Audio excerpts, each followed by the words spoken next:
going to, first of all. Let the screen load up. In the top left-hand side, we're going to begin with the red Zerg player. This is Solar from Onside Gaming. Bottom right, our blue Terran from Dragon Kaiser Gaming. Of course, new team. Merge of Dragon Phoenix Gaming and Kaiser Gaming. It is Oliveira in the bottom right corner. Oliveira, up-and-coming player? Yes. He's the world champion, but also up-and-coming. Yeah, a world champion. I think this is the first time... Okay, so obviously I casted him WTL the week after he won Katowice. But I think this is the first time I've casted him since then. I know he's played in some events. He played in Pigs Tournament, for example. Where he actually did have success against Solar in a best-of-5 series, if I'm not mistaken. Alright, this tournament could end up very similar. So, you know, Solar vs Oliveira, the winner versus Maru. It's actually exactly the lineup that happened in Pigs event. In that regard, at least. So, that's kind of intriguing. So, yeah, Oliveira bottom right, Solar top left, and we'll see what goes on as we work our way through game number 1 of this TVZ. You can't believe whoever he is, he's the world champ. Well, honestly, neither can I. I mean, it is ridiculously... It is a ridiculous story. I mean, he is a player that's very well established in the scene time. You know, we've seen him take Serral to the max in the past at events and so on. And, you know, we've seen his potential before. But to actually go out and to win the World Championship with them... You know, if he won the World Championship from Maru's side of the bracket, and with the route that Maru took to the finals, I'd be a bit more like, yeah, okay. The way he did it was spectacular. Like, he did not take an easy turn at any point in the event. Like he barely made it through groups. He was a map... My favorite part of this is he was actually down like 80 supply in a TVT against Clem in the group stages in like the first match of the group stage. And then Clem lost that game so that Oliveira won 2-0. And Oliveira only got through the groups by a single map score difference. So he overcame an 80 supply deficit in groups to get a map tiebreaker eventually. And then you go through Hero Marine, Raynor, Hero, and Maru. Arguably 3 of the best players of their races. Right? And he just looked better and better as it went on, man. It's actually ridiculous.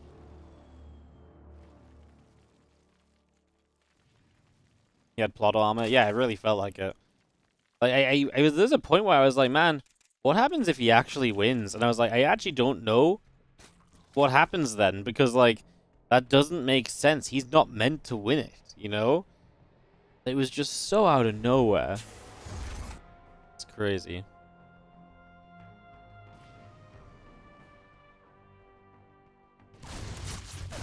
Reaper will fight against the Queen here. And we'll just have our Zergling speed on the way up. So, getting that produced. As our Barracks Command Center, a couple more Hellions all coming through. Reaper Grenade going down. Creep Tumor does get denied. So that gets picked off. That's a nice pick off, right? Anytime you get rid of a Creep Tumor, there's almost always going to be a little bit of a victory. Slows down that creep from moving further onto the map.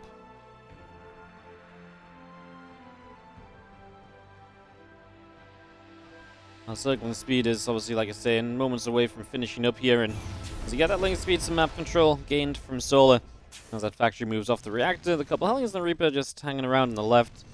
One of the cool things about Oliveira is he's very good at this TVZ matchup, and he is very comfortable moving into like later game TVZ as well. Like, he is not a player that necessarily needs to lean on the 2 or 3 base aggression and, you know, somewhat all-ins, and that's not to say he will not use them. But he doesn't need to rely on them like a lot of Terrans sometimes do to kind of see success in this matchup. He is very comfortable playing late game. I mean, when in the ESL Open Cups, it feels like there was a while where it was like weekly in the Korean Cup. He was playing against Dark or somebody, and he'd be playing 20-plus minute games and going to game 3 all the time. Oliveira has been very competitive in this matchup for a long time. That's been really cool to see him just kind of, you know, keep it that way. Just able to stay aggressive and stay potent in nice long games in general. So, yeah, very cool. As Hellions and the Reaper make their way around the left.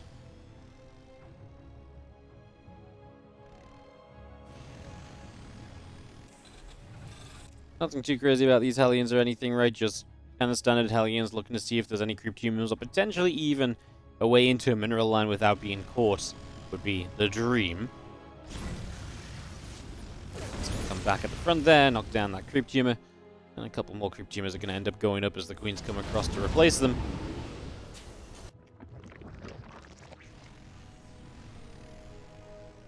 The Hellions and the Reaper back around into the center, and we'll move over there to get rid of some creep spread as well, I'm sure. Just see. 1-1 upgrades, combat shield all on the way out. A grenade goes down, blasting a few of the queens backward as well.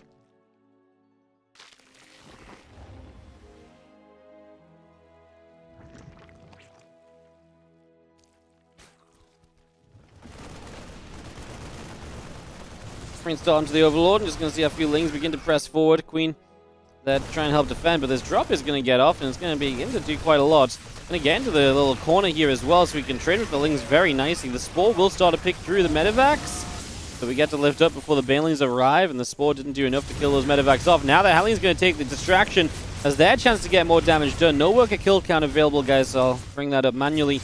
8 drones killed in this game so far, as now the Hellions go down. And overall resources lost here going to be favoring Oliveira, and as he drops some more Marines into the main base, well, his chance to keep on trading. Yeah, only 8 drones. Maybe you could have hoped for more there when you give up all your Hellions at the front, but obviously he is getting a lot of Lings alongside all of this as well. So, cool little 1-2 punch.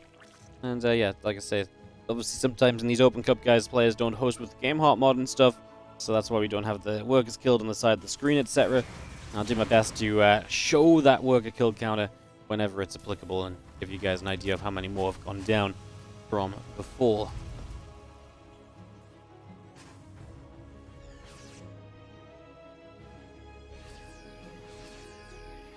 More Marines move into the middle of the map with the Medivac, so keeping the pressure up, obviously clearing out creep spread, going to create some avenues you can push along further into this game as Oliveira. Currently with the 1-1 upgrade lead. Does he have the armory? Yes, so he's ready to build 2-2, just needs to remember to go back and start those upgrades. That'd be a pretty big thing to be doing, is Marines competing at the front here with these few queens, the Ling Bane staying up that ramp.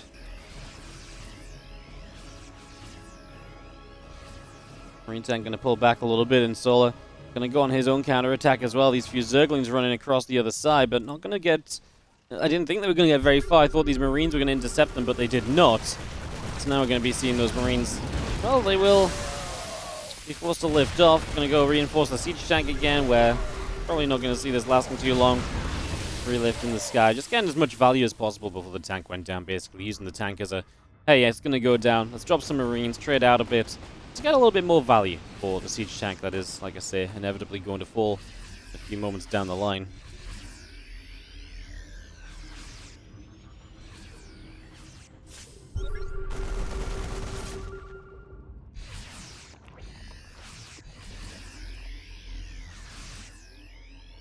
Marines in the bottom left, getting healed back up. Some Ling Bane settling on that left side. Hydras are producing, and +2/+2 melee and carapace upgrades coming out as well. Those few extra Hydras pop. Go wandering forwards. Our Marines come through, gonna get rid of a few creep tumors. Loading up again, just gonna pull off over to the sides.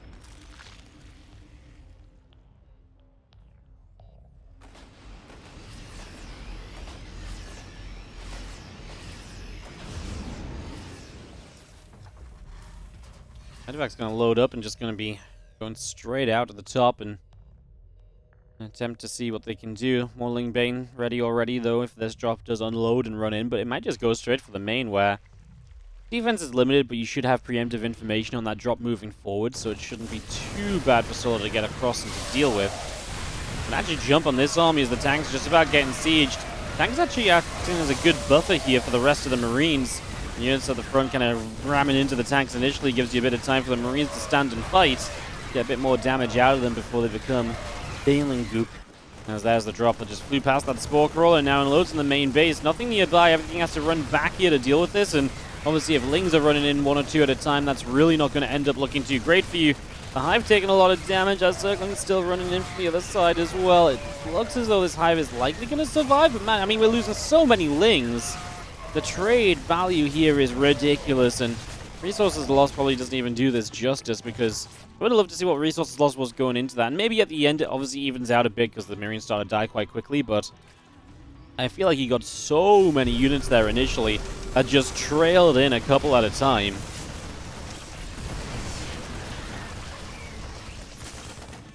Pushing forwards, our Widow Mines are burrowed up, and we do have the Queens still taking a beating, and they're kind of low on energy as well, so not a ton of transfusions available. That's a Widow Mine onto a Hydra, and actually splashes for a second Hydra kill as well. It's what you call efficiency from the mine.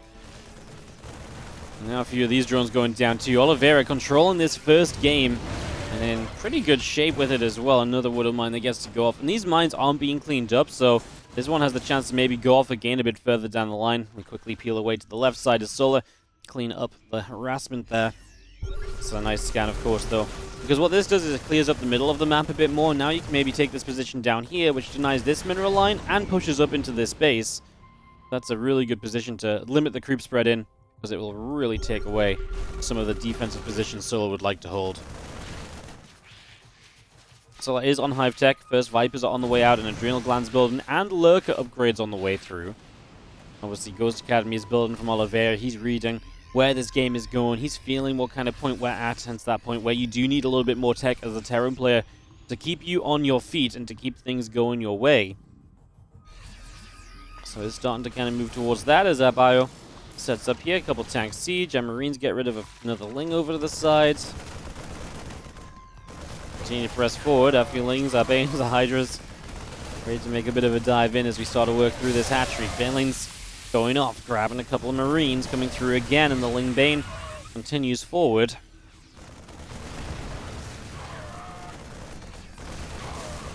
Hydra's taking some shots, and still our Marines turning back around. Hydra's still getting chipped away at. Obviously the tank from afar is great, and you've got all of these Widow Mines supporting. Oliveira doesn't even feel the need to bring the majority of his army down here. Just chip away at this base and force Solar to run into you. You're going to start dropping on this left side as the counterattack comes through. That could have turned into a flank as well. Now, because he sees a counterattack, he's actually going to send his units forward.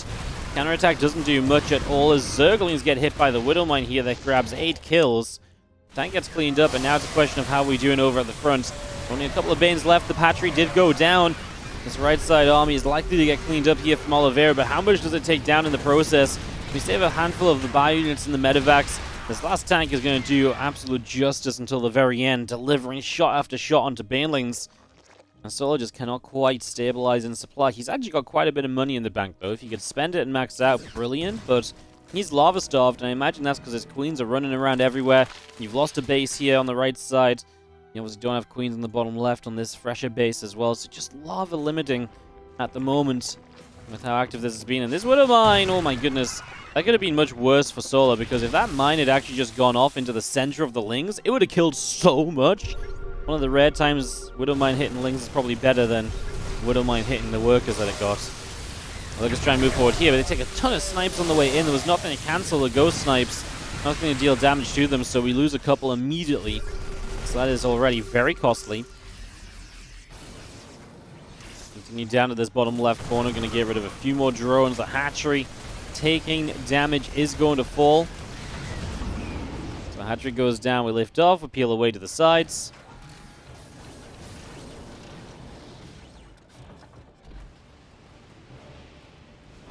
You're not going to be seeing our Bioforce continue forward. Tanks, ghosts, Widow Mines, and everything coming through. It's going to be seeing the few Lings getting some extra shots off. On the right side, these few Lurkers going to get a chance to go in and after this planetary fortress. Well, can we get rid of this at the same time? It's a bigger fight on the left side, though, so pulling back here. Ghosts not super useful in this fight. I mean, they're a little bit tankier than they might expect. Obviously, they can survive some Baneling shots, and we actually do win this fight convincingly as Oliveira. Now, as I was saying, the Ghosts maybe not the best there, because if they were over the right side dealing with the Lurkers, they likely would have done a lot more. But hey, I mean, we've dealt with the Lurkers, and this army did so well over here. I don't mind whether it was the Ghosts or not the Ghosts or whatever, right? They got the job done, and it looks very, very good right now as we continue forward. Oliveira is looking fantastic, and he knows where these Lurkers are going, so he can roughly try and catch them. Yep, he scans, and Liberators are going to siege, so now the Lurkers have to unburrow, and Solar doesn't want to see it. He doesn't want to see his hard-earned Lurkers go down, so he's just going to leave the game instead and say, I'll see you in game number 2. I'll ask the first 15 seconds of this if they want to. As in the bottom right corner, our red Zerg is Solar.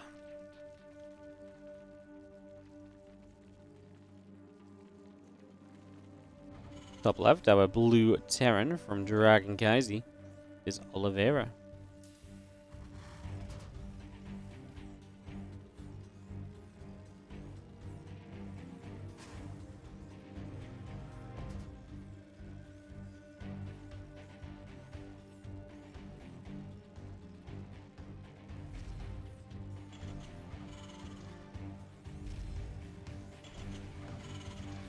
So,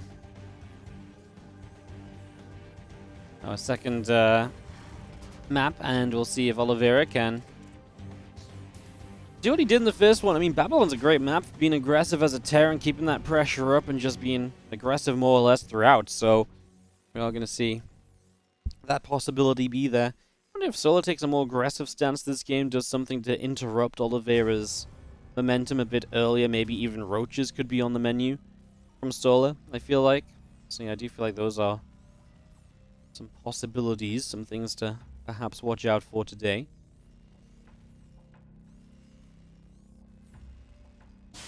Definitely some cool potential.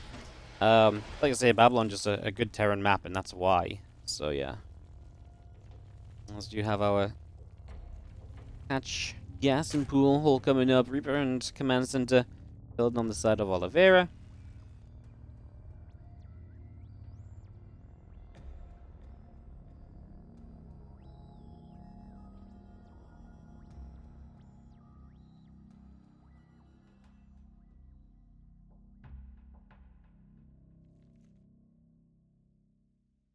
SCV just going to come wandering across the other side of the map, so away we go with that one. Depot finishing as well into a factory, looking for things that look weird. There's really not much of anything. It's a Marine full on the Reaper, that's normal. Everything is just kind of as it should be for the moment. Neither player's taking any twists or turns early in this game to deviate from the norm. So what are we maybe looking for to kind of know exactly what we're going to have? Well, right now, no second gas suggests we are going to see 3CC from Oliveira. From there, of course, the options and the doorways do begin to open in terms of, what kind of 3CC do we do? Do we go, is there super aggressive 3CC? Is there something a little bit more calm and relaxing? The choices really do begin to open up in that regard, so Reaper poking around. We'll see shortly what the plan is. Obviously, as the starport builds, that gives you usually a good idea of what it's going to be, because then you know whether it's going to be potentially Banshees and stuff, or if there's not a starport, like in this case, that obviously tells you a lot about what this can be as well. So that's exactly where things begin to go. That's exactly where we begin to head.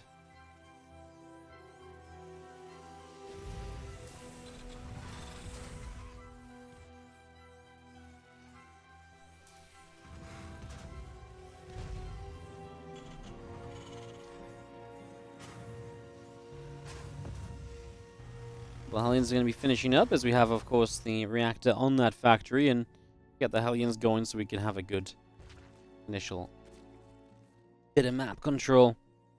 Again, we're into the 2 racks pretty quickly, so it is going to be a lot of Marine production. We're going to have that stim nice and quick as well, so these are all things we can utilize. These are all things we can, be happy about, generally. We set up for all of them right now as a little bit of creep comes down on the edges. The Queen's getting set up there. And the 2 Hellions and the Reaper come back around in the center, just trying to figure out where it is that they do want to go in the end.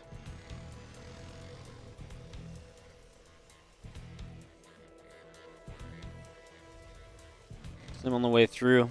Let's see, our Marines coming up, our Orbital Commanders on the way. Again, a couple of Queens on the way out here from Solar, and it's going to be seeing a few drones still producing as well.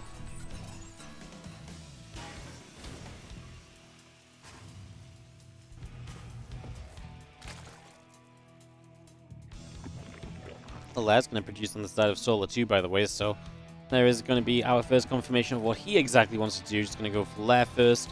Generally, that means faster bailing speed, later upgrades. Baneling nest starts now. The reason that starts now is because it lines up with the lair. When the lair finishes, the Bane nest finishes.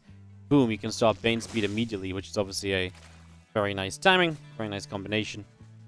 So not really anything surprising about that. It's kind of just how it's meant to be.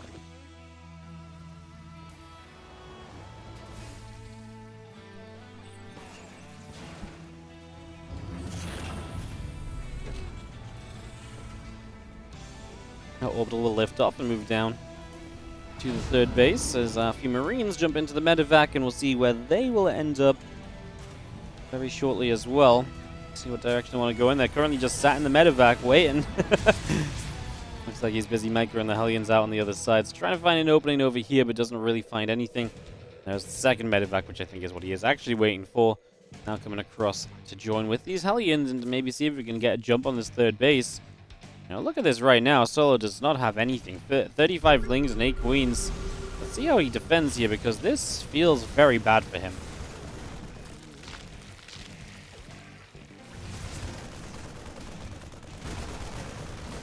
Stem through. First queen taking some shots, but transfusions are good to keep things alive. We do have the Hellbats available here as well, which means that you have that little bit of extra tankiness in this army. Target fire in the Banelings. Gets one more. The last Baneling connects. No, the last Baneling. If you get rid of that one, maybe there's enough lings to clean up anyway, but that final Baneling, the target fire was so good up until that point too. The final Baneling, the Bane of Oliveira. It's like that Oliveira versus Reno game in Katowice too. The one Baneling that stopped him from that game that he was just starting a rampage on when he was making a comeback. Yay. It only takes one. It's always the last one. Well, of course it's always the last one, because you wouldn't remember the ones when it's not the last one, because, you know, then the Marines just die and it's not exciting, right? It's always the last one. That's why. It's rigged to always be the last one. Oh my god.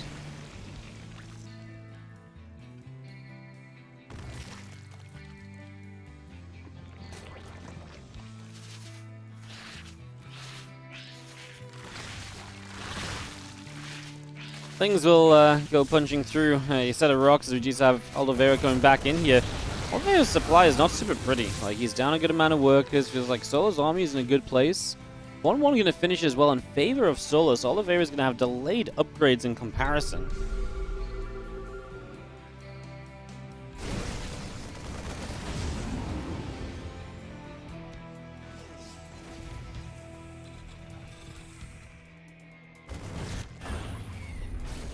Mensa lifts off, going to move over to the left.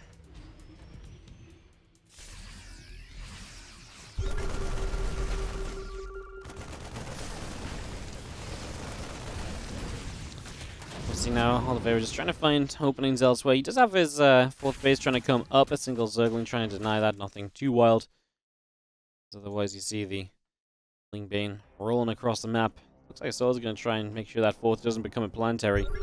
Obviously, much easier to deny if it's not a planetary, right? So, got to start denying it now, as long as you're not overcommitting. Get some good damage on it. Has to back off in the end. Oliveira didn't press the lift button.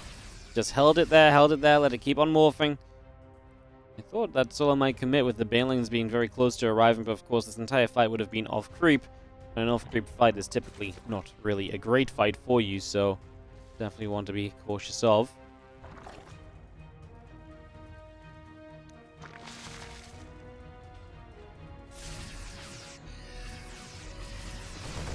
Marines come over, a few lings take some damage, a little bit of creep spread goes down.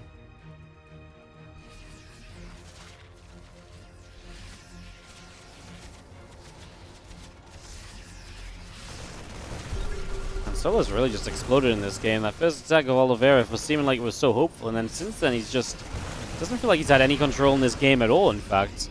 Lurkaden is producing on the side of Solo. I mean, it's not even been bad trades, right? Like, the trades are good, but Solo is maxed. He's got Lurkaden and Hive on the way, and it just feels like the creep is absolutely everywhere. Maybe just too many units lost in that specific moment from Oliveira. Just let Solo do so many different things. Be one way to look at it as Marine tank. Moves around the south. That Lings run in to grab a siege tank in the center here that's trying to join up with everything else. And these Marines stand strong and fight against a handful of Zerglings. The hatchery taking some damage. Lings on the counter are going to shred a mineral line, and now we're just going to jump on this army as well. We have second thoughts about that, and as you back away, the tank gets some extra hits. Oliveira hadn't lost an SCV until moments ago, and now he's lost 20, so there's one run by shredding through his economic reserves.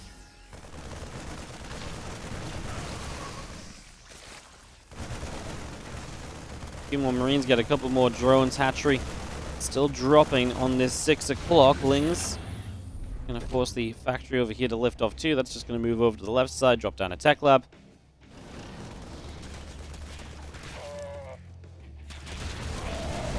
Lings running again, going after more of these Marines. Tank gonna get jumped on. How about going down? More Lings come up. Just gonna be seeing more of these Marines unloading here. Bane's trying to roll into these Marines as well. Siege tank still being jumped through, and Oliveira actually has a pretty decent hold here. A lot of these Banes just crashing into the tank, not doing so hot. Not the prettiest of situations.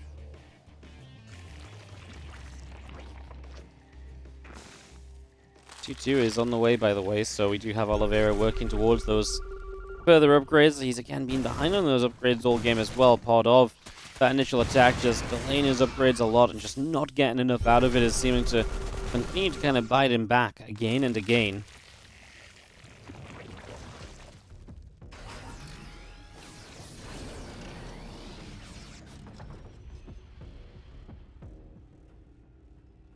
Marines, tanks, all joining up over on that left-hand side and settling down here for a few moments as we have Marines picking their way through a hatchery on the top right. We'll get that kill, so Oliveira still being competitive, shutting down bases and trying to keep this game in check.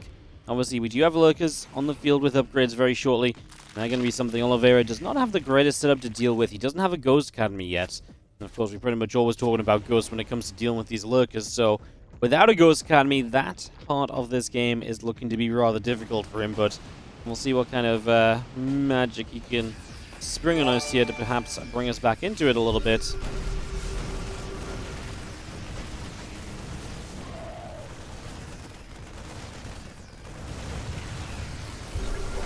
Push down this side. Lurkers getting set up, and we do just try and attack on in. Massive attack on the other side as well by Solar. Massive. I mean, the Blind Cloud here is huge to save the Lurkers for a while.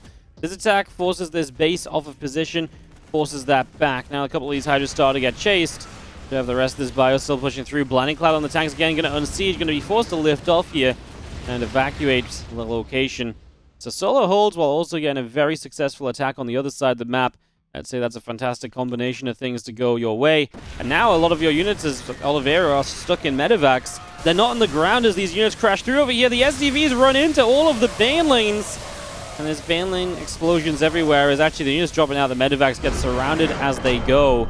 And that is just going to be a straight up GG's. Solar has to... Solar gets the chance to bring this back to ones apiece. And we are going for game 3. Awesome. As we have got in the top right corner, Solar from Onside Gaming is of course tied up here, ones apiece. Bottom left, from Dragon Kaisi, it is Oliveira.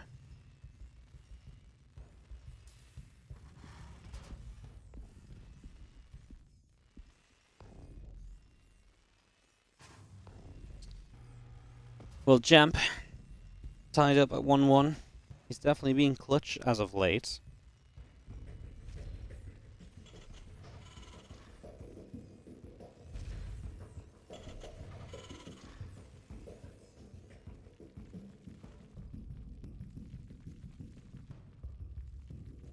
Hatchery going down on the natural. Hatchery first. No proxy racks or anything from Oliveira. Looks as though we're happy to see a macro game again here. Which is good to see, isn't it? You know, no shenanigans, nothing crazy.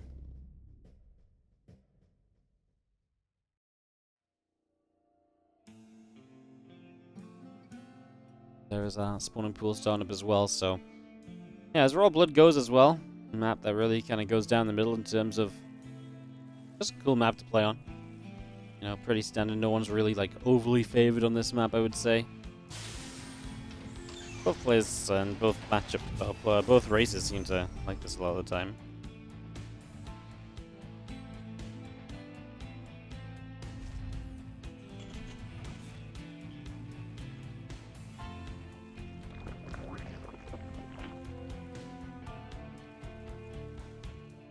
Yeah, Hatch Gas and Pool all coming up. Command Center Reaper all being brought in as well.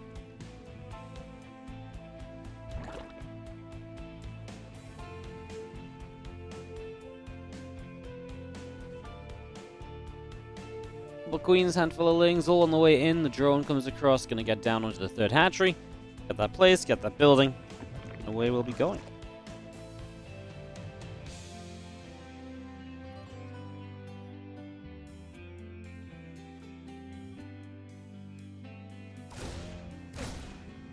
Reaper pokes in, a couple of Lings started to take some hits. We pulled back and away, and the Lings decide to do the same, pulling back as the Reaper continues to get some damage done.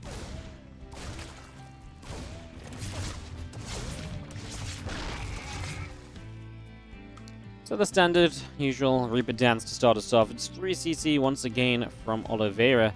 So again, the triple command center coming through as a little grenade goes down. Creep Tumor takes some shots.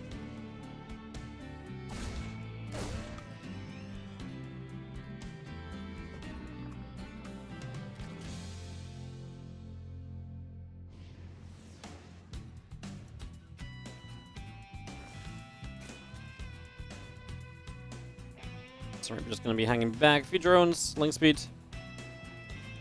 It's going to be all on the way through. A couple of Hellions will be on the way, and just going to see the starboard coming up as well. So, get that starboard up and rolling. And we'll see what comes out of this. What sort of action might be on the menu from Oliveira. Obviously, didn't go starport last game. Really prioritized the additional barracks and the stim pack and playing into that bio army initially. So, you know, this is already a pretty substantially different approach here this time around. As our lone Marine is going to click its way through an Overlord.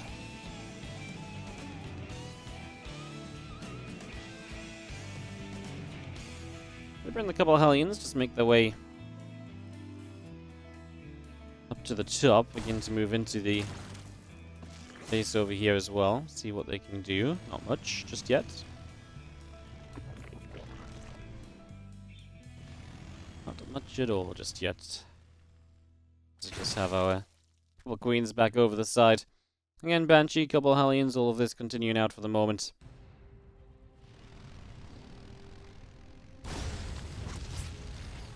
Queens get back into position to keep the Hellions and the Reaper at bay. And again, the Banshee just flying overhead, front of the natural. A little bit of a scout through to see what's going on.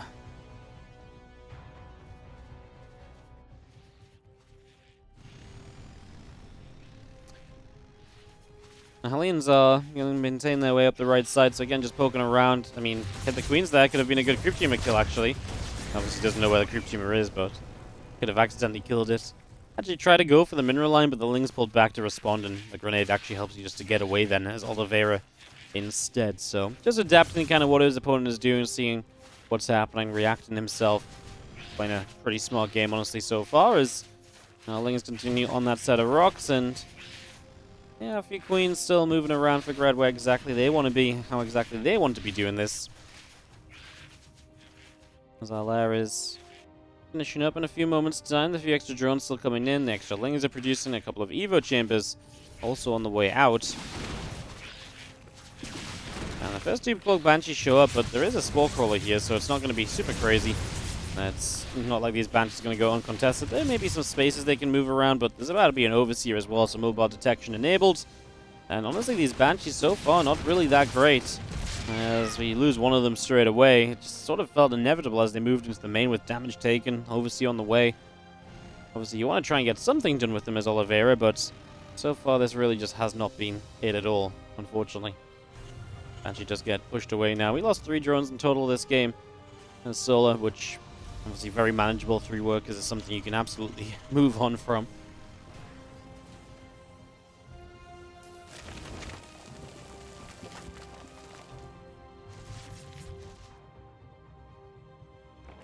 Excellent is going to finish. The Queens are there, pushing the Banshee back down the right side. Keeping that Banshee at bay. I'm just going to see our reactors coming up on the side of Oliveira's. Again, the reactors coming through.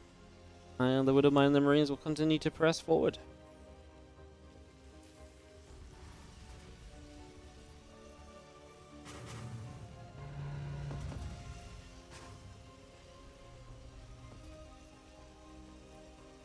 We only have a single engineering bay upgrade working. We do have double NG base. I think that's just a mistake from Oliveira.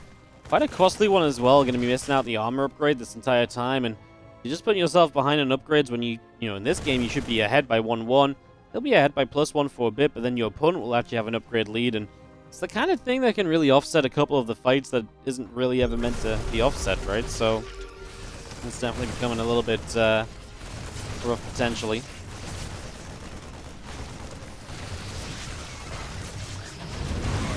Medivac's load up, peeling away to the sides.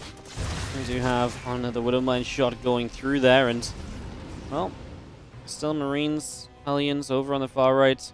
Trying to see what they may do, as we do just have our engineering base getting the +2/+1 on the way, so again, how to sync upgrades. I mean, at this point, you just have to get over and just continue through this. Still going to be some upgrade leads in the game from Oliveira. It's just not going to be as pretty as it should have been. That counterattack's putting work in. 11 SCVs already dead from Oliveira. I don't believe he'd lost any up until this point, so counterattack is very good. How many do we end at? 17 workers killed. I just don't feel like this attack in the base is really going to do much for him. He gets cleaned up on the third. He's going to try and jump up into the main to reinforce the other army, but I don't think that's necessarily going to do much at all either, and this feels like Sol is completely shutting down Oliveira's attempts to deal damage right now, so no luck at all in that regard. Gonna try to stim at the front one more time where, well, Queen actually gets stuck on a Spore Crawler, but there's a transfusion available. And we have to be careful because the Medivac is super low HP, and that's the one with everything inside of it. So the last thing you want is for that Medivac to get dropped, everything inside. You drop a bunch of supply in an instant. That's obviously just disaster waiting to happen. So yeah, just a reason to be a little bit careful there.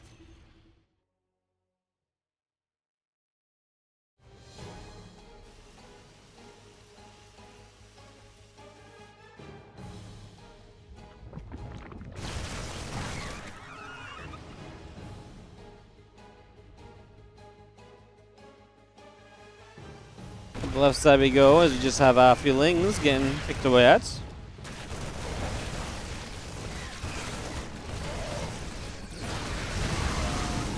He's loading back into the Medivacs, just gonna go peeling away. Hydras, Lings, Banes over on the left.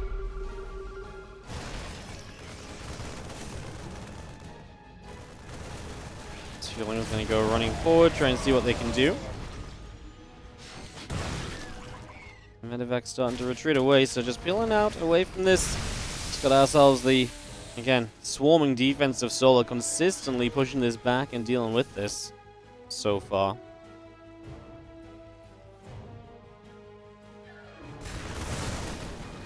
So job pretty well done here as Oliveira tries to push up this right side further. Now, Oliveira still has 4 bases, still in a pretty strong macro position to continue through, following behind these attacks.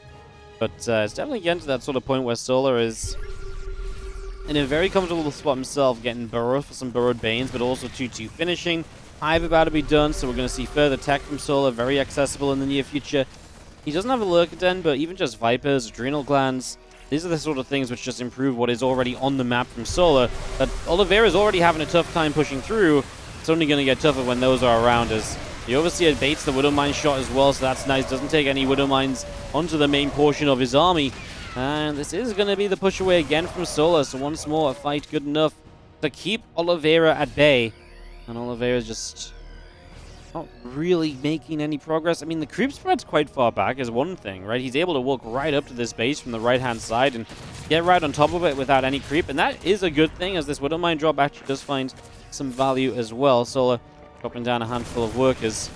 Just 15 mines this game, as he's killed about 20 workers, but 15 mines is a substantial number too. Obviously, mines do generally go down in fights. They're not something you usually get a chance to save.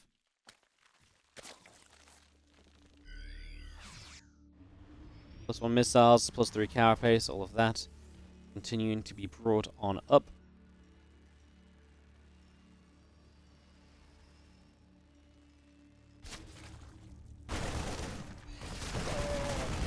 Yeah, he's coming into this right side. Medivac's taking some shots.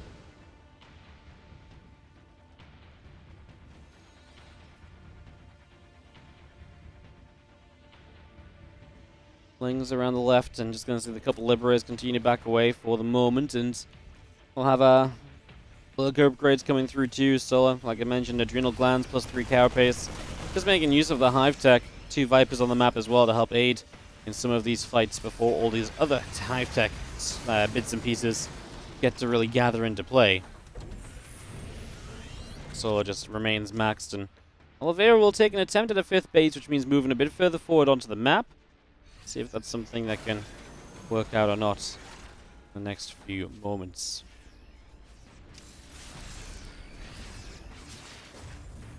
Little stem forward, and our Lings will come through. We'll see Solar not really wanting to dive into the defensive Terran, it would seem. I think is fairly understandable.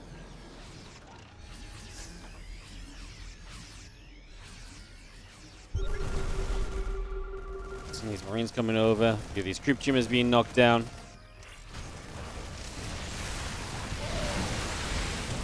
There you go with the army coming across straight away and gonna get straight onto this base. The Marines gonna be in quite a lot of trouble. Our Highness continue through, Banelings coming across as well, and the Bane's going to turn into the group of Marines here.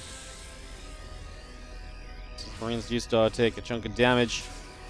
Base just getting knocked up, and obviously work count starting to drop. Solar has the money to rebuild with. He's building lurkers now as well, and he's just wanting to keep this economy of Oliveira under wraps. If he can keep the economy under control, he can kind of just continue to do as he wishes in these fights and in this game. And that's going to make Oliveira's life very difficult and just a lot more complicated.